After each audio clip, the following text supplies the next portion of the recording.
Sheriff Morton's hand drifted down, hovering right over his pistol as he stared hard at Catherine, standing proud. She was positioned right between two men who looked exactly alike on her porch. The whole town was watching, just waiting to see what would happen. One woman, two brothers, and a baby crying from inside the house. Folks are saying you're living in sin, Mrs. Hartwell. Catherine just lifted her chin up high. Then let them talk.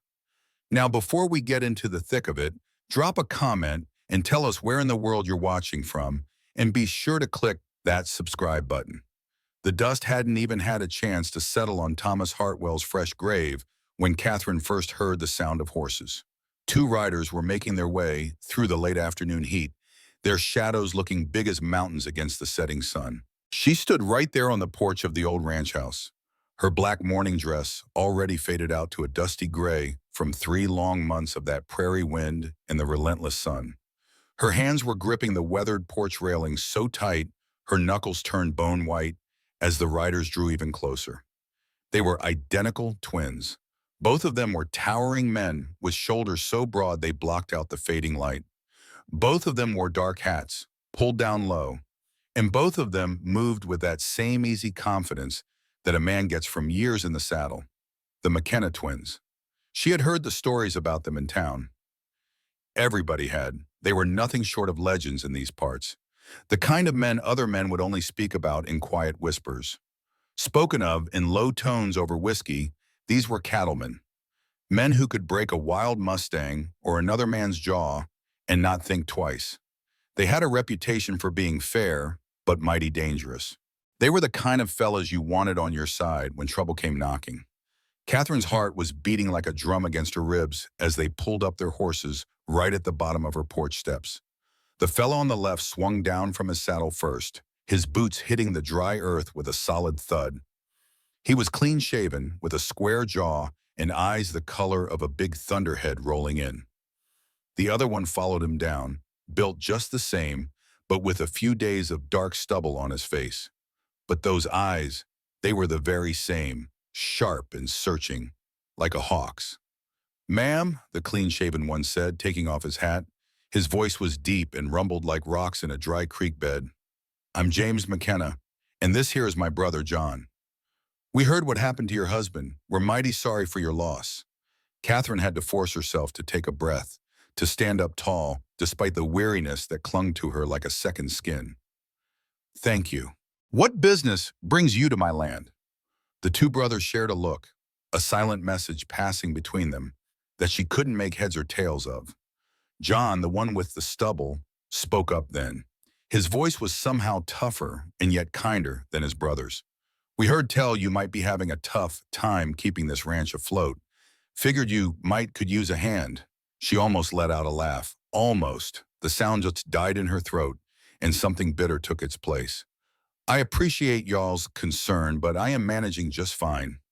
It was a bold-faced lie. They all knew it, too. This whole place was falling apart right around her. Fences were down and needed mending. The cattle needed moving to greener pasture. The well pump gave out last week, and she had been hauling water by the bucket ever since. Her hands were raw and blistered, something fierce right through her work gloves. She had not slept more than a few hours in weeks, always worried sick about rustlers, or worse. Thomas had been ailing for 2 long years before he passed, and in all that time, everything had just slowly gone to ruin. James took a slow step closer, and Catherine's breath hitched in her throat. He moved like a coyote, all quiet power and pure confidence. "Ma'am Hartwell, with all due respect, we both know that is not the truth. You have got maybe 2 weeks before you lose this whole spread. The bank has been mighty patient, but that patience is running out." A hot flush crept up her neck, a mix of pure shame and hot anger. "How in the world do you know about my business with the bank?" "Small town," Johnny said, his gaze fixed right on her face. "Folks talk. We are not here to pass judgment. We are here to lend a hand." "Why?" The word just tumbled out before she could catch it. "Why would you two help me? You do not know me from Adam. You do not owe me a single thing." The twins traded another glance, and this time a little spark seemed to jump between them before they both turned their attention back to her. James cleared his throat, shifting a bit.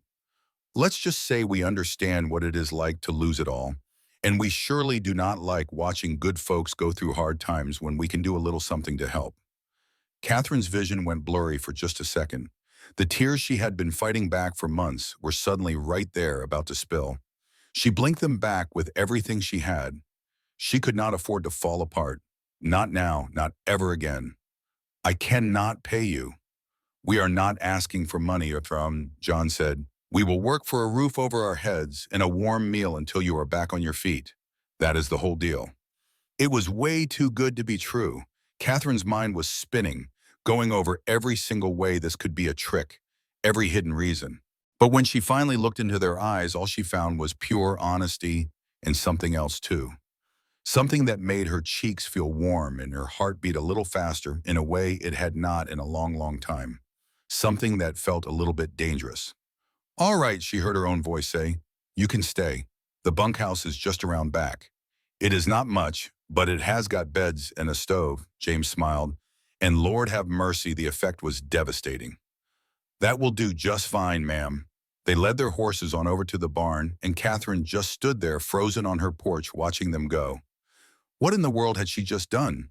She had gone and invited two strange men, two big, powerful strangers to come and live right here on her land. But even as that doubt started to claw at her mind, another part of her, a part she figured was long dead and buried right along with Thomas, started to stir to life. She had not even realized just how starved she was for some simple human connection, for a strength she could lean on, not until it stood right there before her in the form of two men. That night, Catherine lay in her bed, staring up at the ceiling. The house felt so different with those two men on the property. It felt less empty, less haunted by all the memories of Thomas's final painful months. Through her window, she could just see the light from the bunkhouse.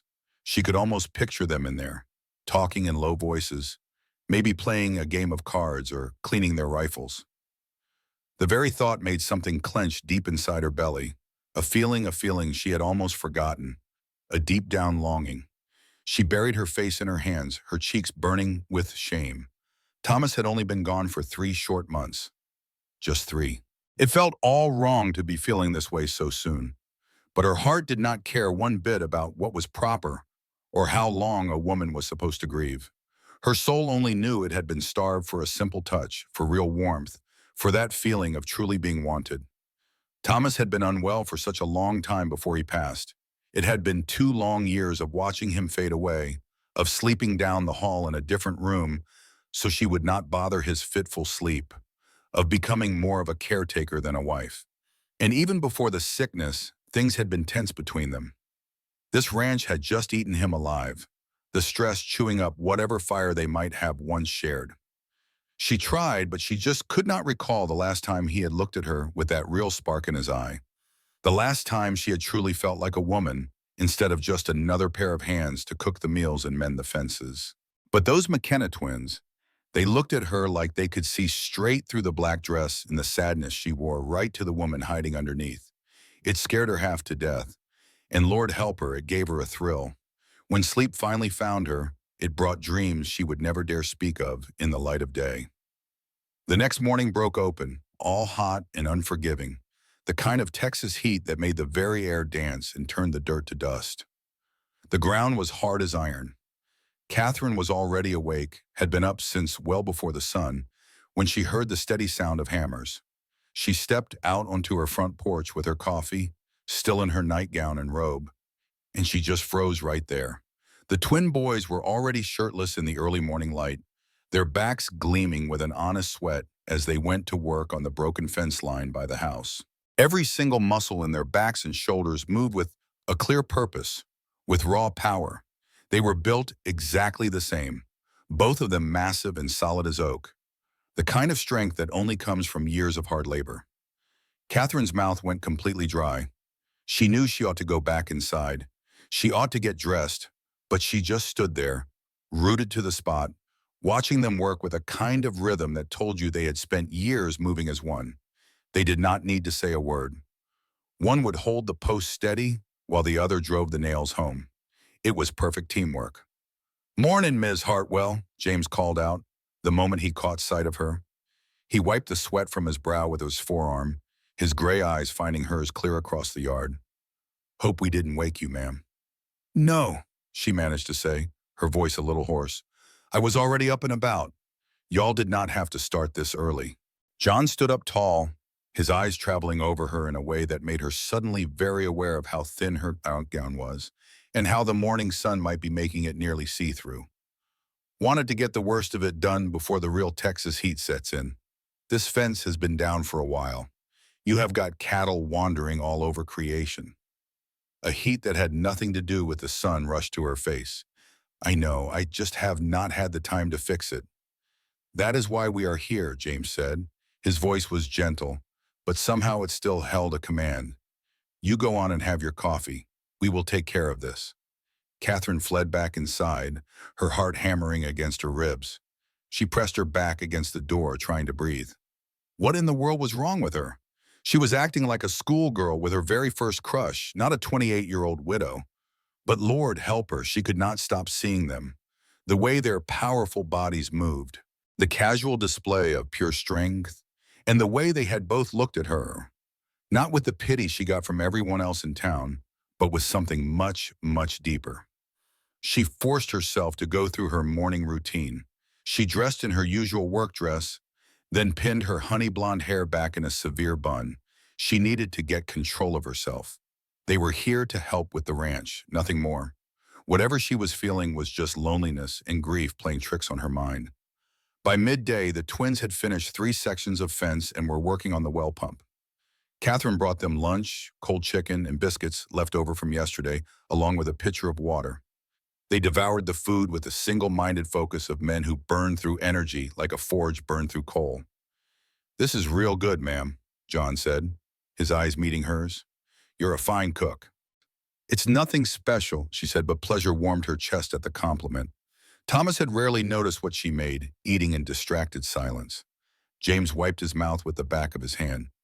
"We got the pump working again. Should make your life easier. Tomorrow we'll start moving the cattle to the north pasture. The grass is better there." "You have done so much already," Catherine said, overwhelmed. "I don't know how to thank you." The twins looked at each other. That strange, silent, that quiet understanding passed between them again.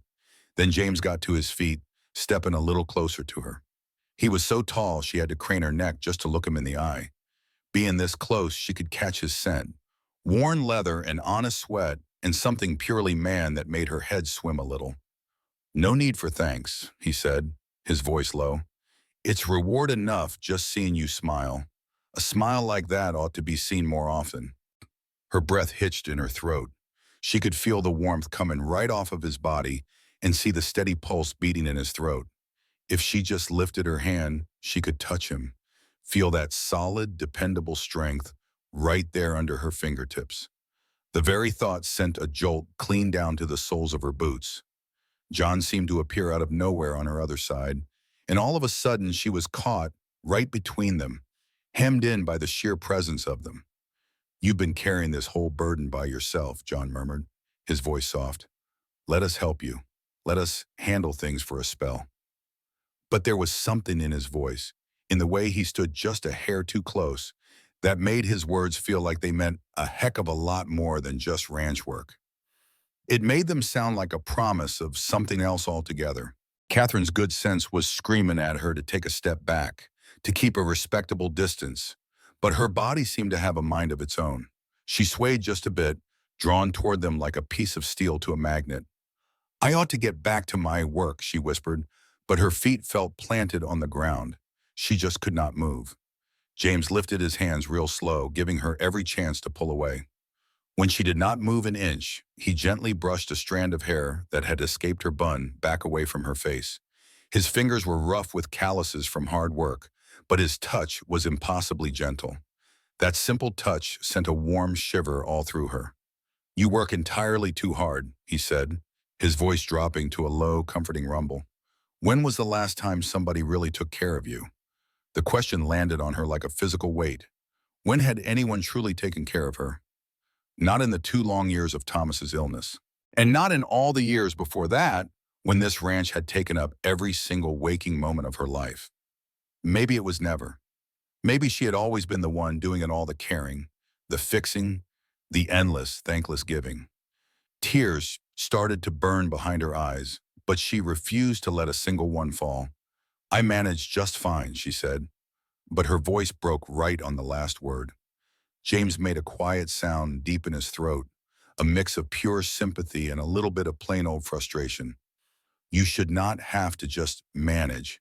You ought to be cherished and looked after." That word, cherished, seemed to hang in the air right there between them, heavy with a meaning she barely dared to hope for. Catherine's heart was thumping so hard she reckoned they could surely hear it. This right here was dangerous. This feeling, this powerful draw toward them, was just plain dangerous. But Lord knows she had played it safe for so long, always doing the right thing, the proper thing. And where had that gotten her? All alone and bone-tired, slowly being crushed under the heavy weight of responsibilities she just could not carry by herself. "I do not even know y'all," she breathed out. "You do not know me." "Well, we have time to change that," James said softly. His hand was still near her face, and his thumb now traced the line of her cheekbone. "If you want." But did she want to? That question echoed right through her, demanding an answer she was not sure she was able to give.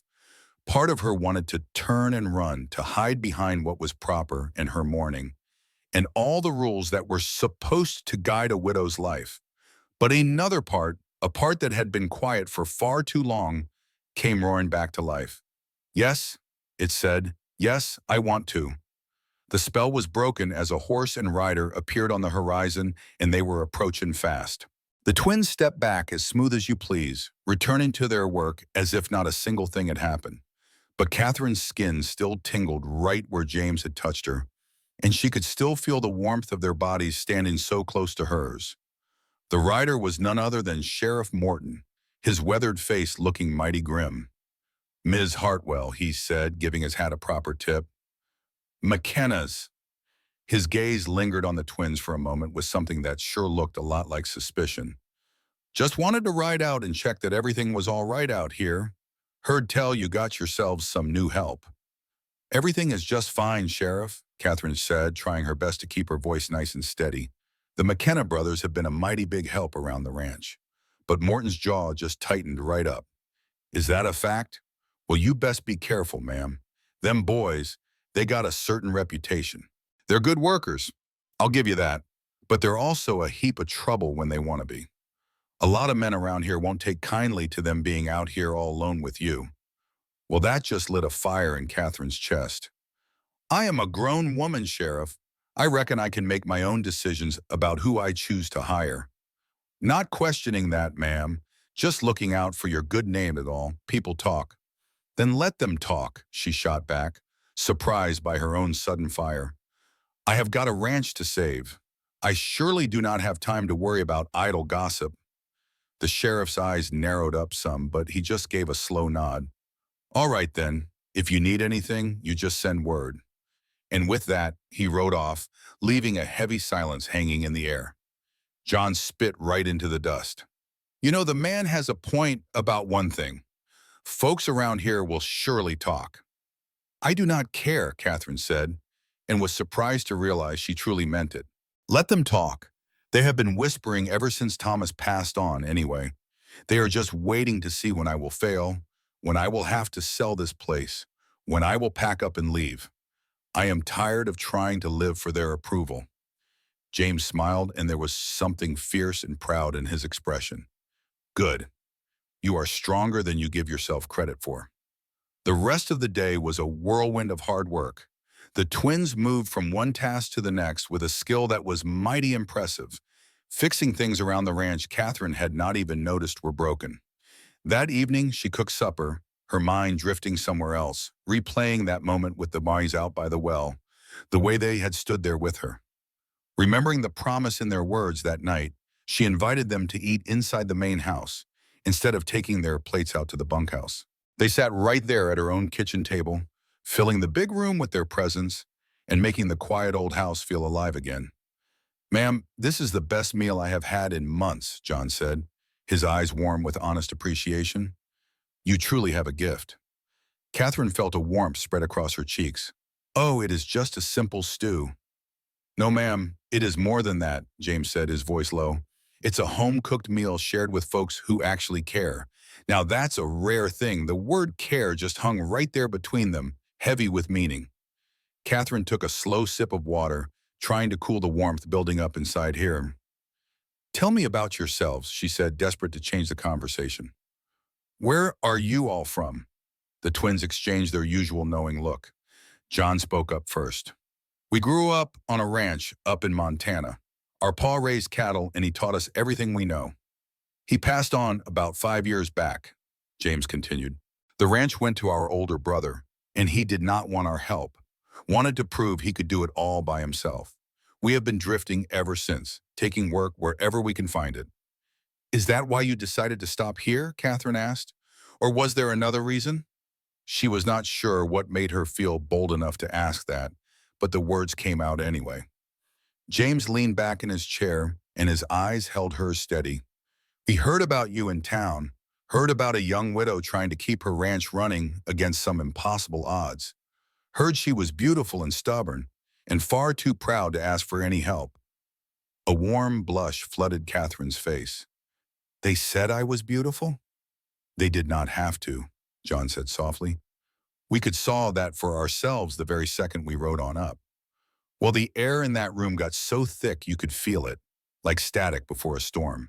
Catherine's hands started to shake just a little bit as she reached for her fork. This was just plain crazy, pure foolishness. They were being awfully bold, a little too familiar. She knew she ought to correct them and put them right back in their place. But instead, she heard herself ask, and what about the stubborn part? James just grunted and said, we do enjoy a good challenge. A real laugh just bubbled right up out of her, and it surprised every single one of them. Lord, when was the last time she had laughed? A genuine from the belly laugh? Not those polite little chuckles she had to make back in town. The sound felt strange coming from her, but it felt wonderful. I do believe you two might have finally met your match right here. Folks have been calling me stubborn since I was old enough to walk. I reckon so, John said with a smile. But you see, stubborn just means you are strong. It means you do not break easy. And that is what this kind of life demands. That is what helps you to survive out here. Something about the way he said it, in the honest admiration she heard in his voice, made tears start to well up in Catherine's eyes once more. She blinked them away, feeling completely overwhelmed by all these feelings she could not even put a name to. The twins seemed to understand she was feeling delicate, so they just finished up their meal in a comfortable kind of quiet and then insisted they help her with the dishes. The dishes, even though she told them not to, the kitchen sure felt crowded with all three of them in there. Their bodies seemed to move around one another in a kind of clumsy, familiar dance. It was strange yet sweet. Catherine reached out for a dinner plate just as James did. Their hands met, and for a moment he did not pull his hand away, and neither did she. His palm felt so warm against the back of her hand, strong and rough from a life of hard work. She lifted her eyes and saw he was watching her, with a look so intense it nearly took her breath away. Catherine, he said, and it was the very first time he had ever used her given name. We shouldn't, she whispered back, but she still did not move her hand. Why could she not? His thumb gently stroked across her knuckles. It was just a simple touch, but it sent a shock right through her because it was just too soon, because folks in town would surely talk, because she barely knew this man, because a woman like her should not want this. But oh, you do, John's voice came from right behind her. She had not even heard him get any closer. Now he was standing right there, his presence like a wall of warmth at her back. Want what? Her own voice sounded shaky and out of breath. This, James murmured. Us. That one little word, us, echoed deep inside of her. It felt scandalous and oh so thrilling. Both of them, he was talking about the two of them. The sudden realization should have sent her running. That should have sent her running for the hills. But instead, it lit a fire deep down inside her. Something wild and hungry that had been sleeping for way too long. I am a widow in mourning, she whispered. But the words sounded hollow, even to her own ears. You are a woman who has been on her own too long, John countered, his breath warm against her ear. A woman who deserves to feel like herself again, to feel wanted. His hands came to rest on her shoulders, gentle as you please, but firm. She was caught right there between the two of them, trapped in all that warmth, nearly drowning in feelings she had all but forgotten even existed. James's hand was still holding hers. John's hands on her shoulders sent a chill right down her spine. Their eyes, like two identical gray storms, were watching her with a kind of hunger that should have scared her half to death. But instead, it just made her feel strong and wanted and truly alive. "You tell us to leave," James said, his voice all rough. "Tell us to head back to the bunkhouse, and we will go. We will not lay another hand on you. But if you want this, if you want us, you just have to say the word." Her mind was screaming, "Be careful." Her body was screaming, "Yes." Her heart, the one she had ignored and starved for so long, her heart beat a rhythm that just about sounded like, "Please, y'all stay," she whispered. The words were barely a puff of air, but they heard them. James's fingers tightened around hers. John's hands settled steady on her shoulders. "Are you sure?" John asked her. "'Cause once this gets started, we are not going to be able to turn back. Everything is about to change." "Everything has already changed," Catherine said, her voice finding a new strength. "The moment you two rode up to my porch, everything was different. I am so tired of being safe, tired of being proper. And Lord, I am tired of being alone." James pulled her in closer, his free hand coming right up to cup her face. "You will never be alone again, darling. Not if we have any say in the matter." Then he kissed her, and Catherine's whole world just exploded with feeling. His lips were firm and demanding, with a faint taste of coffee and something that was just him. The kiss was not gentle or careful at all. It was hungry and desperate, like a man who was finally finding air. Catherine gasped right against his mouth, her hands reaching up to grip his shirt, holding on tight as the world tilted right under her feet. When he pulled back, she was breathless and dizzy with wanting. But before she could even process what had just gone down, John turned her real gentle-like in his arms and staked his claim on her mouth with his own. Lord, his kiss was different, deeper somehow, with a hint of a man who knew what he wanted that nearly made her knees buckle. He held her like she was the most precious, delicate thing, but he kissed her like she was the answer to every prayer he had ever whispered. She was just about drowning in it all, lost in the powerful feeling of being truly wanted, being desired, being claimed by not just one, but two unbelievably strong men who looked at her like she was the only woman in the whole wide world. When John finally let her go, Catherine swayed a little on her feet. They caught her right between them, holding her up, surrounding her with all their strength. "We've got you," James whispered close to her hair. "We will always be here to catch you." "This is just crazy," Catherine breathed out. But she was laughing, feeling lightheaded from the pure rush of everything she was feeling. "Probably is," John agreed with a smile. "But some of the best things in life are a little crazy." They stood there in the kitchen, the three of them all wrapped up together, and Catherine felt a powerful shift deep down in her soul. For 3 long months, she had just been getting by, going through the motions of life without ever truly feeling alive. Now, with these two men holding her like she was something precious, she felt the first stirrings of real joy, of hope, of possibility. "I do not know how this works," she admitted. "Two of you and one of me. How does that even work?" "However you want it to," James said. "We share everything. Always have. If you want us both, then we're both yours. Simple as that." "Nothing about this is simple," Catherine said, but she was smiling. "No," John agreed, pressing a kiss to her temple, "but it's worth figuring out." They eventually pulled apart, though reluctantly. The twins returned to the bunkhouse, leaving Catherine alone in her bed, her lips still tingling, her heart still racing. She pressed her fingers to her mouth, reliving every moment of those kisses. She should feel guilty, should feel ashamed. Instead, she felt alive for the first time in years.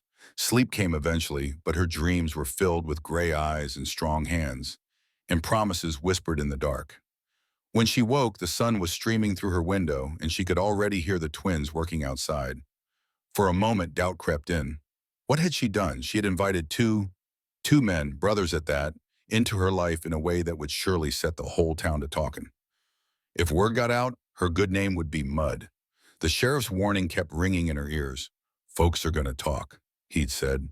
But as she got herself ready and put her hair up, Catherine took a long look at herself in the mirror and hardly knew the woman looking back at her. A healthy blush was in her cheeks and a real sparkle in her eyes. Life. She had spent 3 long months just drifting through her days like some kind of lost spirit. Before that, 2 whole years of watching her husband fade away bit by bit. How long was a woman supposed to wear black? How long was she meant to shut herself off from any bit of happiness or friendship or simple joy? Her Thomas never would have wanted her to just wither on the vine. He had told her so himself in his last days, when his hand felt so frail in hers. "You go on and live, Catherine," he had whispered. "Promise me you will truly live." And she had given him her word. Now, at long last, she was finally keeping it. Catherine made her way downstairs and found the twin brothers already hard at it in the barn. They had already cleaned out all the stalls and were now busy fixing a busted section of the ladder to the hayloft. Both of them looked up when she stepped inside, their eyes locking right onto hers with a powerful look that nearly took her breath away. "Mornin'," James said, and his voice was rough. "Mornin'," she finally said. The air between them was so thick, heavy with everything that went on last night and everything that was fixing to happen. John came on down from the ladder, wiping his hands on his jeans. "We were thinking of pushing the herd up to the north pasture today. It's a 2-day job. We'll have to camp out under the stars overnight to make sure they all settle down properly." Catherine felt her heart start to pound. 2 days, one whole night out there with both of them. The very idea made her head spin. "I ought to come with y'all," she said. "It's my ranch and my cattle." The twins swapped that look they always do. James nodded real slow. "All right, but it's a hard ride. You reckon you're up for it?" "I was raised on a ranch," Catherine said, lifting her chin a bit. "I can sit a horse just as good as any man." A flicker of pride showed in James's eyes. "Never doubted it. We head out in an hour." Catherine hurried on back to the house to get into her riding clothes and pack some gear. Her hands were shaking with a mix of nerves and pure excitement as she stuffed the saddlebags with grub and a bedroll. One night alone with them boys, away from any prying eyes and the burden of what's proper. One night to figure out this thing between them, without a single worry. Judgment. That ride to the north pasture was a long one. It was long and hot, and those cattle sure did move. They were slow and stubborn.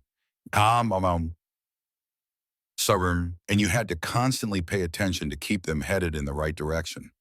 Catherine rode her horse right alongside the twins, just amazed at how well they worked together. It was like they could read each other's minds without saying a single word. By late afternoon, they finally reached the pasture. It was a green valley, fed by a natural spring that kept the grass green and lush, even in the middle of a Texas summer. The cattle spread out right away, grazing as happy as could be. The twins started setting up camp near a small group of cottonwood trees that gave them some good shade. Catherine pitched in, falling right back into the old rhythm of camp chores. She had not done this kind of work since she was just a girl, helping her daddy. As the sun started to set, it painted the whole sky in beautiful shades of orange and purple. They all sat around a small campfire, eating beans and bacon that they had cooked up in a cast-iron skillet. That simple meal tasted a whole lot better than any fancy dinner Catherine had ever had back in town. Out there, with the first stars starting to pop out in the big sky and the quiet sounds of the cattle settling down for the night all around them, everything just felt so pure, so real. "This is just beautiful," Catherine said in a soft voice. "I had plumb forgotten how truly beautiful it could be out here." James watched her, then followed her gaze up to the darkening sky. "City living is not meant for folks like us. Too many people and far too many rules. Out here, a man can finally breathe." "Or a woman," Catherine added with a small smile. John grinned. "Or a woman." The campfire crackled between them, sending little sparks drifting up toward the endless stars. Catherine pulled her knees up to her chest, suddenly realizing just how isolated they were. Completely alone. Nobody would even think to come looking for them until tomorrow night at the very earliest. Not a single soul would know what happened way out here under the huge Montana sky. Now, a thought like that should have scared her, but instead it sent a little jolt of excitement right down her spine. James stood up and moved to sit right beside her on the log she was using as a bench. The warmth from his body was just as strong as the heat from the fire, and Catherine found herself leaning in toward him. "Are you cold?" he asked, even though the night was still plenty warm. "Just a little," she lied. He wrapped an arm around her shoulders, pulling her in close against his side. The solid, steady strength of him made her feel safe in a way she had almost forgotten was even possible. Then John moved to her other side, and she was surrounded by them again, wrapped up in their warmth, in their protection. "I have not felt this. I have not felt safe in a long, long time," Catherine admitted in a quiet voice. "Well, you're safe now," John said firmly. "As long as we are here, nothing is going to hurt you." "But what about you two?" she asked, tilting her head to look on up at him. "Who looks out for y'all?" Something flashed in his eyes, a look of surprise mixed with something a whole lot deeper. "Nobody has ever asked us that before. Everybody just assumes we do not need protecting," James added. "Because we are big and strong and know how to handle a fight, but everybody needs somebody," Catherine said. "Everybody needs to know that someone cares enough to worry about them." The quiet that settled after that was thick with feeling. Then James spoke, his voice a little rough. "You care about us?" It was not really a question, but Catherine answered it all the same. "Yes, is that so hard to believe?" "A little bit," John admitted. "Most folks just see us as hired muscle, some hired help. They do not see us as people worth giving a damn about." Catherine's heart just ached for them. She understood that feeling all too well. The sense of being valued only for what you could do for them, not for who you were. "I see you," she said, "both of you, and I care." James's arm tightened just a bit around her. "Catherine." Just the way he said her name, it was rough and gentle all at once, and it made her feel brave. She turned right there in his arms, looking him square in the eye. "Kiss me again, please." Well, he did not need a second invitation. His mouth laid claim to hers with a kind of hunger that flat out stole her breath, and his hands came up to cup her face like she was something unbelievably precious. Catherine just lost herself in that feeling, in the taste of him, and in the sensation of being wanted so completely and truly. When they came up for air, both breathing heavy, John was there, turning her face to his. "My turn," he murmured low, and then his lips were on hers, demanding and possessive. Catherine let out a soft whimper into the kiss, overwhelmed by the pure intensity of it all, by the desire running through her veins like a Texas wildfire. They took turns kissing her, and their hands gently explored her back, her sides, and her hair, never crossing any lines they should not have, but they pushed right up close to them, making her ache with a powerful want. Catherine had never experienced anything close to this before. This shared attention, this feeling of being cherished and desired by not just one, but two good men who seemed determined to worship every single inch of her. "We should stop," James said after a moment, though his hands said otherwise. But his actions said something different, pulling her in closer. "Why?" Catherine managed to ask, her breath catching in her throat. "Because if we do not stop right now, darling, we are not going to be able to stop at all," John said, his voice low and rough. "And we want you to be sure. We want you to want this without a single doubt." Catherine pulled back just enough to look both of them in the eye. Their eyes were dark with a burning need, their breathing just as heavy as her own. But under all that, there was also a deep care, a concern for her well-being, and a real respect for her choices. These men, these powerful and somewhat dangerous men, were giving her the reins, letting her set the pace. And that realization just made her want them even more. "I am sure," she said, her voice clear. "I have never been more sure of a single thing in my whole life." Her words hung there in the night air, both a declaration and an open invitation. The twins looked right at each other, that silent understanding passing between them once again. Then James stood up, pulling Catherine to her feet. "Then come on with us." He led her away from the crackling fire to where they had already laid out the bedrolls under the quiet shelter of the cottonwood trees. John followed right behind, bringing a warm blanket. The moon was high in the sky, full and bright, casting its silver light all across the prairie. Catherine's heart was hammering against her ribs as they spread the bedrolls out into one cozy spot. A big sleeping area. Well, this was really happening. It was all coming true. James turned to her, cupping her cheek in his hand. "Darling, we're going to take good care of you. I give you my word. We are going to make this a wonderful thing for you. I trust you, Catherine whispered, and she meant it with all her heart. No matter what happened next or whatever this turned into, she trusted these fellas with something mighty precious, with her heart, with her very soul, with her hope for a future that was not just empty and gray anymore. John moved in behind her, his hands settling gently on her waist. We're fixing to make you feel a kind of wonderful you have never known before. We are going to show you what it is like to be truly wanted. Is that what you want, sweetheart? Want? Yes, Catherine breathed out. Oh heavens, yes. Then they were both holding her close, kissing her, laying her down on the bedrolls with a tenderness that you would not expect from two men of their size and strength. The night just wrapped itself around them. The stars up above watched over them, and Catherine finally discovered what it felt like to be truly and completely alive. To feel a warmth wash over her in waves so powerful she thought her heart might just burst from the sheer joy of it. To have two sets of strong, gentle hands discovering every part of her, two hearts telling her she was finally home. Skin. Two voices whispering low words of praise and wanting that made her feel treasured. A warmth spread through every single nerve, burning away thought, burning away doubt, burning away everything but the powerful feeling of being truly cherished, of belonging to both of them at once. She unraveled completely, crying out into the quiet night, her body shaking with the power of feelings she had never in her life imagined. Waves of pure pleasure washed over her again and again, until she felt she might just drown in the sweetness of it all. And through it they held her, anchored her, and caught her when she fell to pieces, only to put her back together with the gentlest hands and the softest words. Afterwards, Catherine lay there between them, her body still humming with the aftershocks of that happiness, her mind drifting somewhere far beyond everyday thoughts. James's arm was steady around her waist, John's hand resting in her hair, both of them holding her like she was something so very precious they had no intention of ever letting go. You doing okay, darling? James murmured against her shoulder. Catherine laughed, a soft and wondrous sound. I'm more than okay. I'm just perfect. That you are, John agreed, planting a soft kiss on her forehead. More perfect than you even know.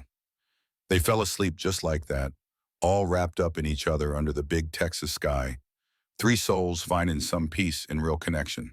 When Catherine woke up just before dawn, she found herself still held tight in their arms, feeling warm and safe, and more at peace than she had in years and years. The cattle were lowing softly out in the pasture. The birds started chirping their morning tunes. The world kept on turning, but Catherine felt like a whole new woman. She had finally taken what her heart wanted, had chosen happiness and connection over what other folks might say, and she did not regret a single second of it. James stirred right beside her, his eyes fluttering open to find hers. He gave her a slow, satisfied smile. Morning, beautiful. Morning to you, she whispered right back. Any regrets? John asked from her other side, his voice still raspy with sleep but full of genuine concern. Catherine thought on his question for a good moment. Did she have any regrets about what happened? Did she regret opening her heart to these two good men who had walked into her life like an answer to a prayer? Not a single one, she said, her voice firm and sure. Good, James said, pulling her in even closer. Because we are just getting started with, we are not finished with you yet. Not by a long shot. The promise in his voice sent a deep warmth flooding right through her all over again. They had this one day out here before they needed to return to the ranch. One more precious day before they had to face the real world and whatever consequences were waiting. Catherine was determined to make every single moment count. They spent the morning hours checking on the cattle, making sure they had settled down properly in the new pasture. The work itself was easy and comfortable, but Catherine could feel the weight of their eyes on her constantly. Every single time she looked up, one or both of them was just watching her with an intensity that made her cheeks feel warm and her pulse begin to race. By midday, the heat had gotten downright punishing. They moved into the shade of the big cottonwood trees, sharing cool water and some dried beef. Catherine sat right between the two of them again, feeling so aware of their closeness and of the pure electricity that seemed to crackle in the air between all three of them. We ought to talk about what happens when we head back. John said in a quiet voice. Catherine's stomach did a flip. What do you mean by that? We mean that this is not just one night for us, James said, his hand finding its way to hers. We want you, Catherine. Both of us do, not just for a night, but for good. She gasped, her breath hitching in her throat. That is just impossible. Folks around here would never stand for it. The talk alone would ruin me, and it would destroy this ranch. Then we'll pack up and leave, John said, plain and simple. We will take you somewhere that no one knows our names. A place where we can just be a family without all the sideways glances. A family? Catherine's voice was so soft, it was hardly more than a whisper. You and the both of us, James confirmed, his voice gentle. Together for the long haul. A hot sting of tears burned behind her eyes. Y'all hardly know me at all. How could you possibly want something like that? We know enough, John said quietly. We know you are strong as an oak and braver than most, and that you are beautiful. We know you fight tooth and nail for what is yours, and we know you stir up feelings inside us that we have never known before. That is more than enough. What kind of feelings? Catherine asked, her voice trembling. James gently lifted her hand to his mouth, pressing a soft kiss against her knuckles. Like we have finally found the one place we belong. Like we are finally home. His words were like a key, unlocking something deep inside her. A part of her heart that had been bolted shut for what felt like a lifetime. More tears started to spill down her cheeks. But these were not tears of sadness or pain. They were tears of pure relief, of a sudden hope, in a joy she thought was gone for good. But I cannot just walk away from this ranch, she said, her voice thick with emotion. It is everything I have. Then we will buy it from the bank, John stated plainly. We have got some money put away, enough to clear all your debts and then some. And keep this place going. We can make it work, Catherine, if you will have us. Lord, did she want them? The question itself felt plumb foolish. Of course she wanted them. She had never wanted something so badly in her entire life. But a cold fear grabbed hold, whispering all the ways this whole thing could go south. What if folks find out? What if they come looking for us? Let them try, James said, and his voice was hard as iron. We protect what is ours, and you are one of us now if you will have us. That protective streak in his voice should have spooked her, but instead it made her feel safe and cherished, like she belonged, wanted in a way she had never known before. Yes, she finally breathed out. I want this. I want both of you. And then they both kissed her, taking turns, each one more earnest and urgent than the last. The long afternoon melted into evening, and they came together again right there under those big old cottonwood trees, slower this time, real gentle, learning every part of each other. Catherine started to learn the different ways they each touched her, the small differences in their kisses, and the quiet sounds they made when they were lost in the moment. She learned that James liked to whisper sweet things right in her ear, while John, he preferred to show how he felt with his hands and his touch. Actions. She learned they moved in a rhythm that was perfect, like they'd practiced it 100 times, each one knowing deep in his bones when to let the other fella take the lead. She discovered that being cared for by two men wasn't just half of what one man could give you, but something so much bigger it filled up the whole sky. By the time the sun bled out across the horizon again, Catherine felt wrung out and brand new, bone-tired and full of life, complete in a way she never even knew a person could be. They headed back to the ranch the next day, pushing the herd right along in front of them. Catherine's body had the sweet ache to it, the kind that made her cheeks flush every single time she shifted in her saddle. But it was a good kind of sore, a warm memory of the kindness they had all shared out there under the stars. As they rode up toward the main house, Catherine saw a familiar-looking horse hitched to the porch railing. Sheriff Morton. Her heart just sank to her boots. The sheriff pushed himself up as they approached, his weathered face looking mighty grim. Mrs. Hartwell McKennis, we've got some things to discuss. What about, Sheriff? Catherine asked, swinging down from her horse with as much pride as she could pull together. Morton's eyes went up and down her, taking in the trail dust on her clothes, her hair all undone, and the careful way she moved. A flicker of understanding crossed his face, and it was followed by a look of stern disapproval. I've been getting reports about you spending the night out on the open range with those two fellas, with no chaperone. A hot blush crept right up Catherine's neck, but she held her head high. We were just moving the herd. It was necessary ranch work, that is all. Is that what you are calling it? Morton's voice was as hard as West Texas dirt. Ma'am, I am going to be blunt with you. The whole town is talking. They are saying things about you and those boys that are not fit to be repeated in polite company. You really ought to think about your good name. My good name. Catherine felt a fire start to burn deep inside her chest. Sheriff, my good name has been dragged through the mud since the day Thomas passed on. Folks in this town have been just waiting for me to fail, hoping I would lose every last thing. Well, I am not about to give them the satisfaction of seeing that happen.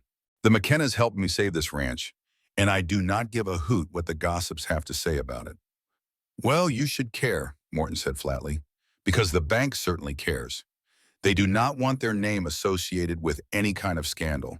And if enough people start complaining, they might just call in your loan, regardless of whether you can pay it. Those words hit Catherine like a punch right to the gut. She had never once considered that side of things, had not ever thought about how her own choices might give the bank the perfect excuse to take everything from her.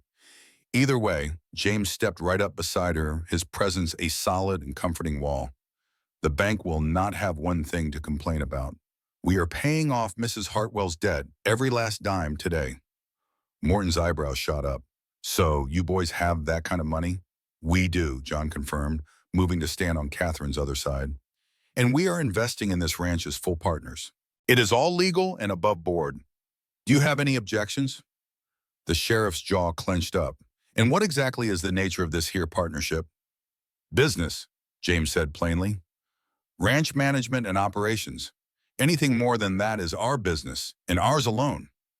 Morton looked back and forth between the three of them, clearly not happy with the answer. People are going to talk, you know. Let them, Catherine said, her voice finding its strength. I am tired of living my life by what other folks might think. This is my ranch. These are my partners, and that is all anyone needs to know. The sheriff just slowly shook his head. You are making a mistake, ma'am, but I can see you are determined.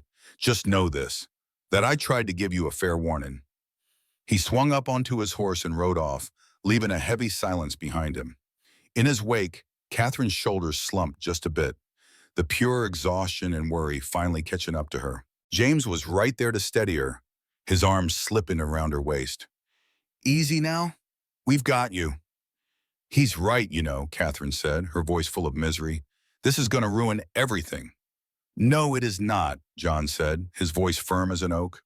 We'll ride into town first thing tomorrow, settle up with that bank, make it all official, and let folks see we're dead serious about this ranch and about you.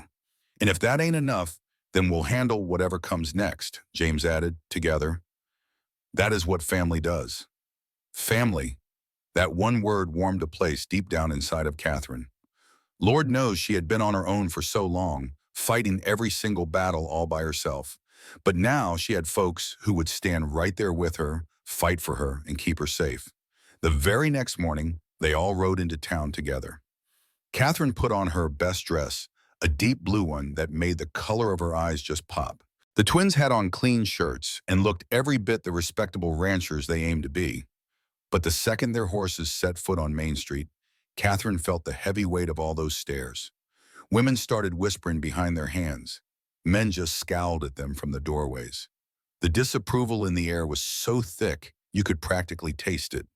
It was enough to make a fella choke. Catherine just gripped her reins a little tighter, but she held her head up proud, not giving them the satisfaction.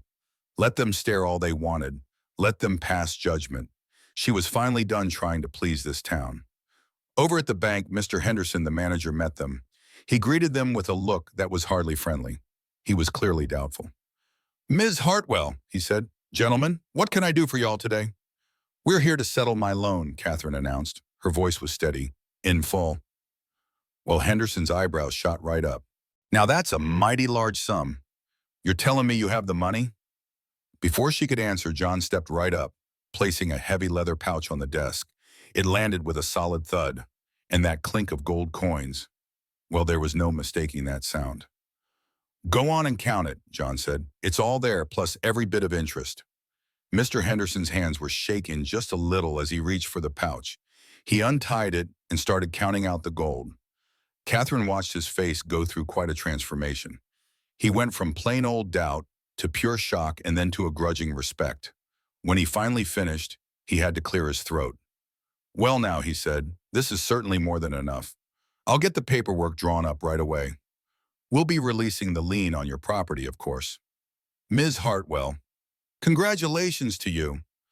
Thank you kindly, Catherine said, her voice calm. But on the inside, a powerful wave of relief was washing over her. And one more thing, she added, we'll also be needing partnership papers. Papers drawn up for myself and the McKenna brothers. Are investing in this ranch as equal partners. We want everything done by the book, all legal and written down proper. Henderson's eyes got a little sharper. I understand. That is mighty smart of you both. I will have those papers drawn up and ready by sundown tomorrow. They walked out of the bank with Catherine's ranch through all safe and sound, and their partnership made official. But as they headed over to the general store to get some supplies, Catherine noticed more hard stares, more quiet whispers. At the store, Mrs. Patterson, who had always been so neighborly to Catherine, just turned her back when she tried to say hello. At the saloon, the menfolk went silent as they walked by, their faces showing everything from simple curiosity to pure, outright meanness. By the time they finally left town, Catherine felt just bruised all over from the weight of all that judgment. She did not say a single word on the ride home, feeling too overwhelmed to even try to speak. Back at their ranch, she slid off her horse and ran for the house. The tears finally started spilling over. She made it into the kitchen right before a pair of strong arms wrapped around her from behind. Catherine, let it out, he murmured softly. You have been strong for long enough. Catherine turned right there in his arms and just sobbed against his chest. All the stress and the fear and the hurt from the last few months finally came breaking free. James showed up a moment later, putting his arms around the both of them, making a safe harbor from the world. They hate me, Catherine managed to say. The whole town despises me now. They're just scared, darling, James said in a low voice. Scared of what you stand for. A woman who does not need their say-so, who carves her own path, and who will not bend for their silly rules. But what if they are right? Catherine pulled back to look them in the eye, her face all streaked with tears. What if this is not right? What if I am just being selfish, chasing my own heart instead of doing what is expected of me? John gently held her face in his hands, his gray eyes looking mighty fierce. Now you listen to me. There is nothing wrong with wanting to be happy. Nothing wrong with choosing to be with someone instead of being alone. And there is sure nothing wrong with love, no matter what shape or size it comes in. Love? Catherine's breath hitched. Is that what this is? Yes, ma'am, James said, plain as day. We love you, Catherine, the both of us, with all our hearts. Those words just hung there in the air, more precious than anything Catherine had ever heard in her life. I love you all too, she whispered back. Both of you. I know it all happened so fast, and I know it is not the usual way, but I have never been more sure of anything in my whole life. They kissed her then, so gentle and sweet, almost like a prayer, and Catherine felt the very last of her worries just melt away like snow in July. This felt right.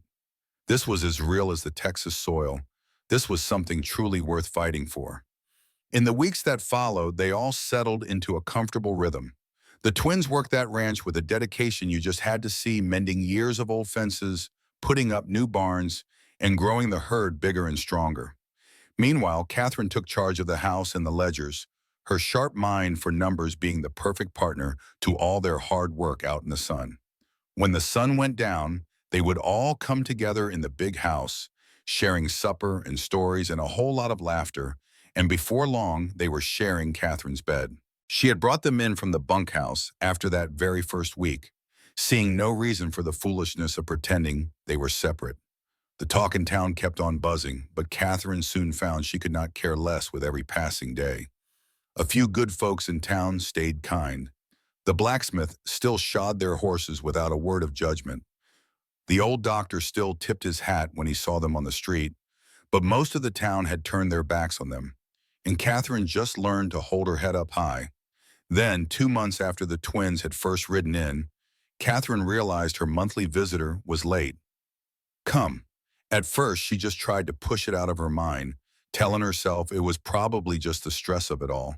But as one week rolled into the next, the truth was plain as day, and she could not deny it no more. She was carrying a child, and that realization, well, it scared her half to death and thrilled her all at the same time. She was sitting out on the porch with one hand resting on her stomach, which was still as flat as a pancake, just trying to wrap her head around what it all meant. Which one of them was the father? Did it even matter? And how in the world were they all going to handle this? Catherine? James's voice called out from right behind her. What's wrong, darling? You've been quiet as a church mouse all day. She turned around and saw both the twins looking at her, their faces full of worry. She took a deep breath and said, I am pregnant. The silence that fell after she said that felt like it stretched on forever. Then John, he let out a loud whoop of joy and scooped her right up into his arms, spinning her round and round until she was dizzy and laughing out loud.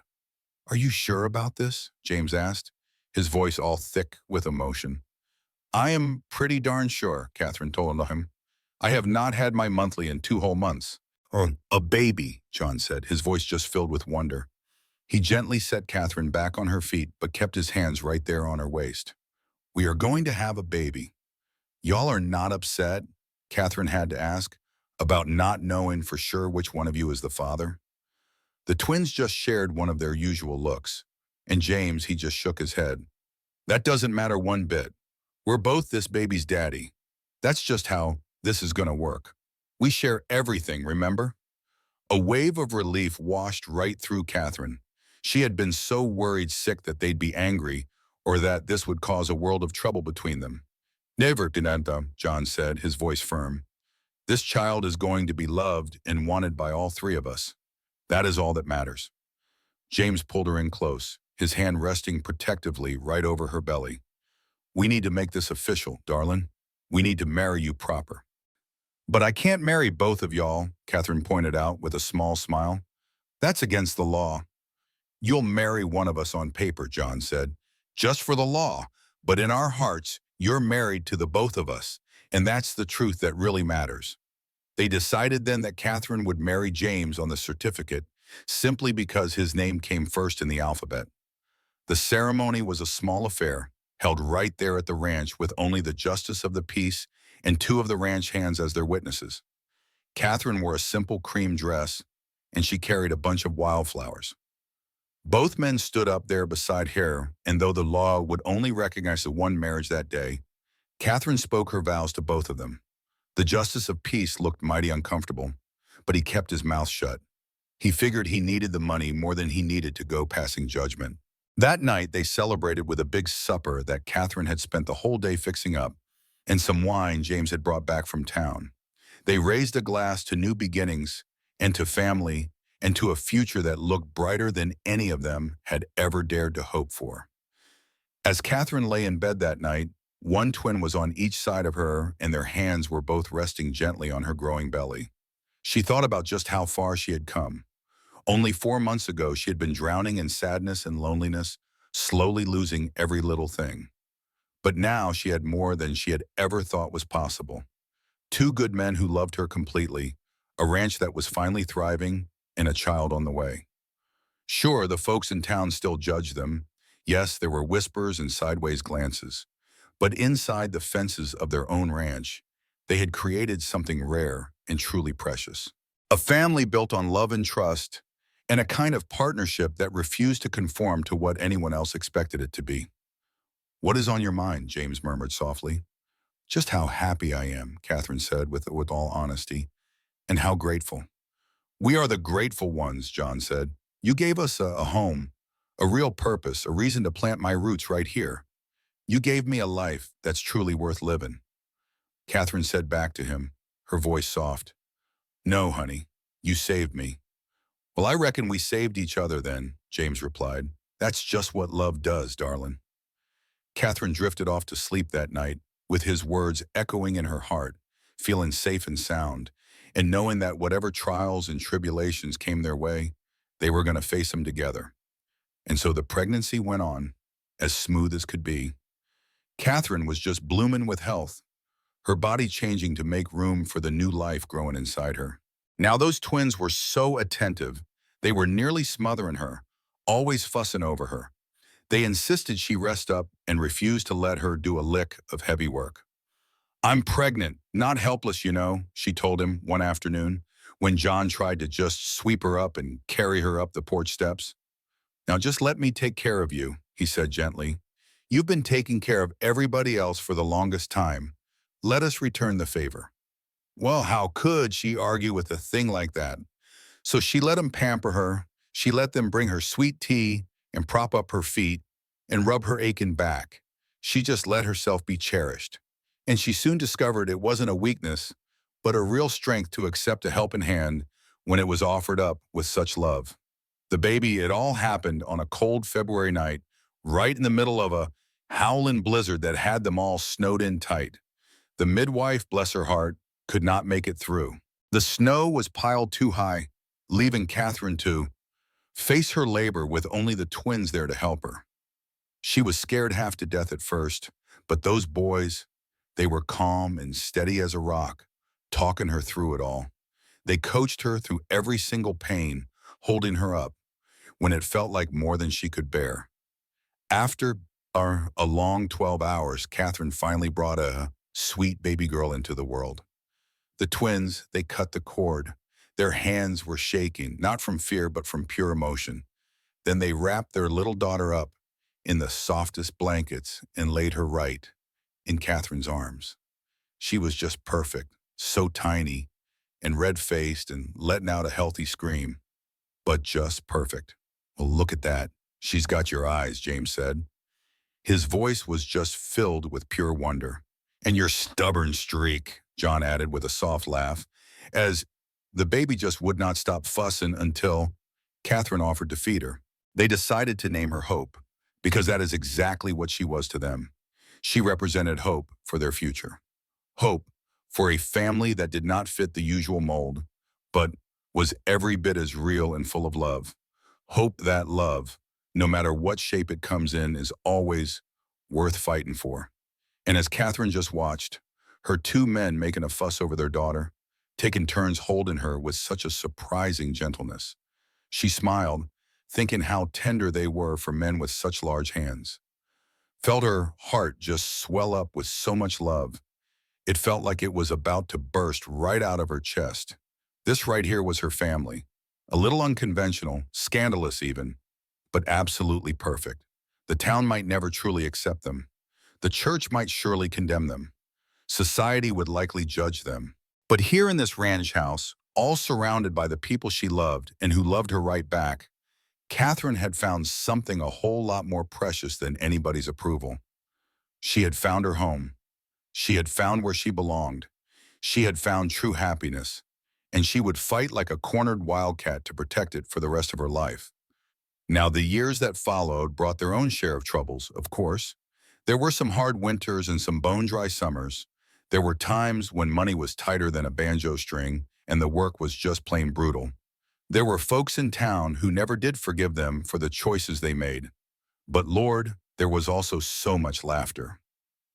There were quiet evenings spent by the fire with little Hope sleeping soundly right between them. There were passionate nights when the twins reminded Catherine that being a mother had not made her any less of a woman. There were mornings waking up all wrapped in strong arms, feeling so loved and safe and finally whole. Catherine thought often of that very moment on her porch, watching those two big old fellas came riding up through the dust. She had hit rock bottom back then, ready to throw in the towel, to let the world have its way. If somebody had told her that those two strangers were going to become her saving grace, her family, her whole world, she would have thought they were crazy. But life sure has a funny way of surprising a person, of sending a helping hand when you expect it the least, of proving that love can sprout up in the most unlikely of places. It showed her that family is not always what tradition says it is, but what your own heart recognizes as home.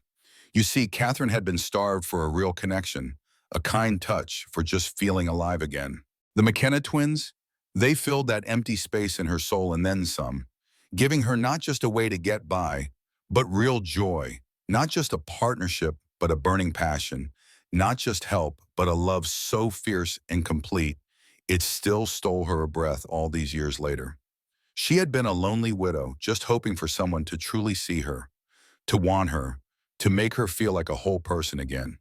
And they did that and so much more, proving that sometimes the most wonderful things in this life come in pairs, and that the heart has plenty of room to love when it is given the chance. This was her story.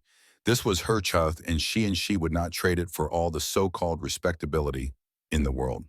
Little Hope grew up to be a wild, joyful little girl who had her mama's determination and the fierce protection of two doting fathers who would have moved heaven and earth for her.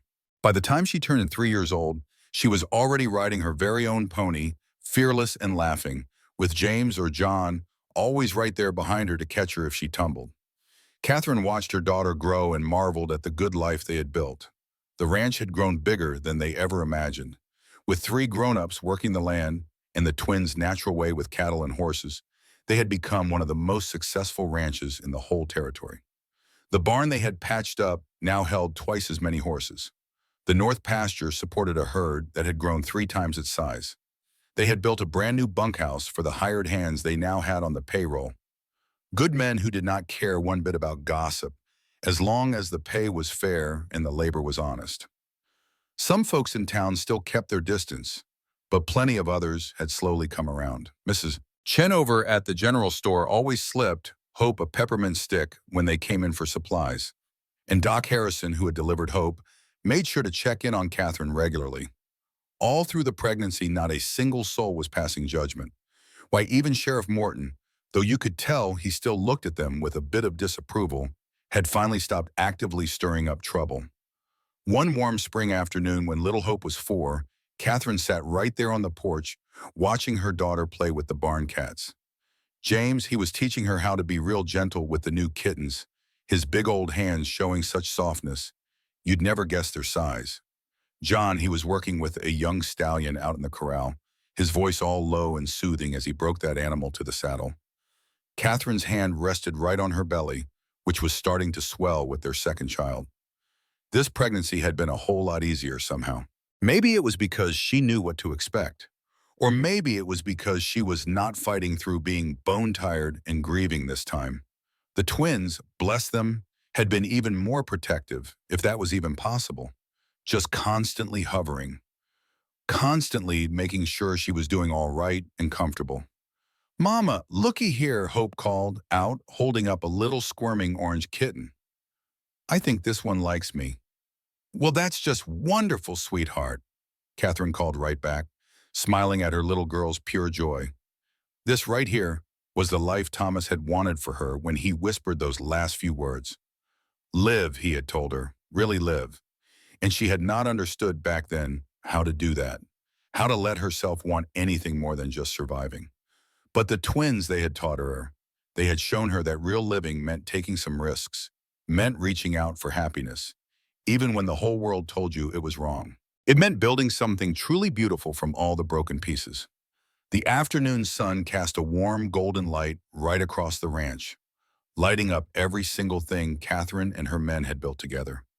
The newly mended fences, the healthy, thriving cattle, the garden she had put in the ground that first spring after the twins arrived, and the swing John had hung from that old oak tree for Hope. Every last corner of this place held on to memories of good laughter, true love, and honest hard work.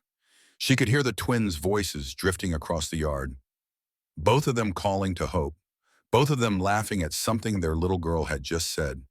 The sound just filled Catherine's heart until it was overflowing. This right here, this was what happiness sounded like, what a real home felt like, and what love looked like when you finally stopped letting fear and what other people think run your life. James caught her watching from across the way and smiled. That slow, easy smile that could still made her heart skip a beat, even after all these years. John glanced up from his work at the corral, and he gave her a little wink, his gray eyes just full of love. Little Hope let out a happy squeal when one of the kittens scrambled right up onto her shoulder. And Catherine just sat there on her own front porch, with one hand resting on her growing belly, taking in all the proof of the life that she had chosen for herself, the family she had built from scratch, and the happiness she had fought so hard for. Now the folks in town still whispered now and then, people would still stare. But none of that mattered one bit anymore, because Catherine had finally learned the most important lesson there is. She learned that worrying about what is respectable is a mighty poor substitute for real joy. That being proper is cold comfort when you compare it to love. And that the opinions of strangers do not mean a thing when you weigh them against the sound of your children laughing and the strong arms of the man who loves you. Life had given her a second chance, a real second chance, and she had grabbed it with both hands and held on tight. She had said yes to her heart when the whole world told her no. She chose a love that was a little different, a glorious love over a lonely life dressed in black. And every single day, as she watched her family grow and thrive right before her eyes, she knew she had made the right choice. It was the only choice. The choice that had truly saved her life, soul, and had truly given her back her life. This was her story, you see. A story of a woman, a lonely widow who was just starved for a simple human connection and ended up finding it twice over.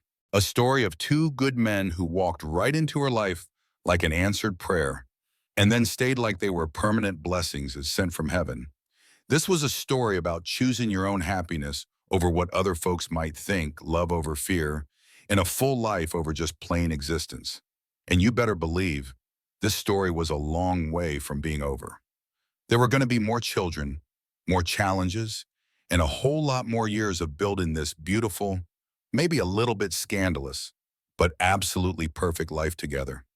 There would be more mornings of waking up nestled between two men who loved her completely, more nights drifting off to sleep, feeling safe and secure in their arms, and more days just filled to the brim with the kind of pure joy she thought she had lost for good.